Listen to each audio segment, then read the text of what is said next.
Welcome to Seen and Heard, a blog and podcast about evangelism, missions, and multiplication. Why this podcast is named Seen and Heard. February 17th, 2020. Peter said in Acts 4:20, "We are unable to stop speaking about what we have seen and heard." Of course, Peter was a pretty special guy, being an apostle and all, but I don't know if he's a whole lot different than anyone else, at least in this regard. It seems that speaking about the things we've seen and heard is quite natural. It's what we do. Humans are shaped and compelled by experiences, and as it turns out, these tend to be the things that we want to talk about. Peter wasn't saying anything groundbreaking. He was simply pointing out that what we experience with our eyes and ears is what makes up the primary content of our speech. In a different way, Jesus was alluding to a similar idea when he said, "The mouth speaks from the overflow of the heart." Experiences shape our hearts. I believe that there is a link here between our heart and our experiences. One shapes the other, and together they inform our tongue. Take as an example the simple way you enjoy a story. If it's a good one, a story that moves you, it must do more than inform you of dramatic facts. It must bring you into an experience. A storyteller's goal ought to be to somehow cause readers to feel the story as if they were a part of it. If the scenes are painted properly and the characters are written well, then the reader will begin to experience the setting, its sights, sounds, and smells as if with their own senses. They will begin to feel the plight of each character and yearn for a solution as if the problem were their own. This is what stories do, good ones at least, and this is how they get to our hearts. Stories affect us by including us. I don't mean in an abstract or mystical way. There is something very real about the effect stories have on the things we love and long for.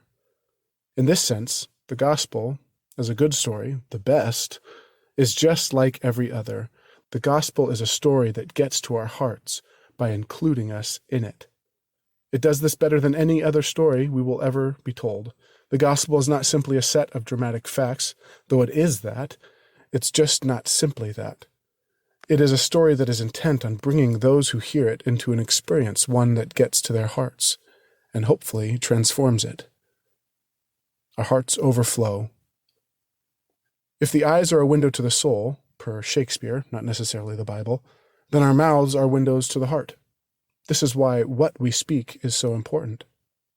When Peter claimed that he was unable to stop speaking, he was not exalting himself. We cannot explain away his zeal and boldness by pointing to his apostolic position or special gifting. Rather, Peter was exalting the what in what he had seen and heard. What Peter had seen and heard was so profoundly wonderful that no social or religious pressure, no threat of flogging or presumably even death, could keep him from speaking about it. This podcast is about evangelism. This podcast is named Seen and Heard not because it's about wanting to be seen and heard. It's about sharing what has been seen and heard.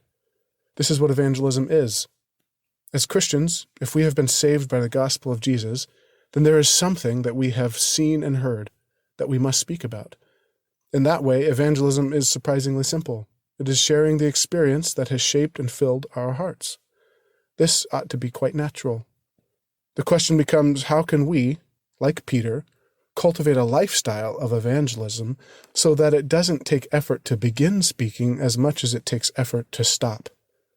The problem for most Christians, present company included, is that we are more likely to admit that we are unable to start speaking about what we have seen and heard.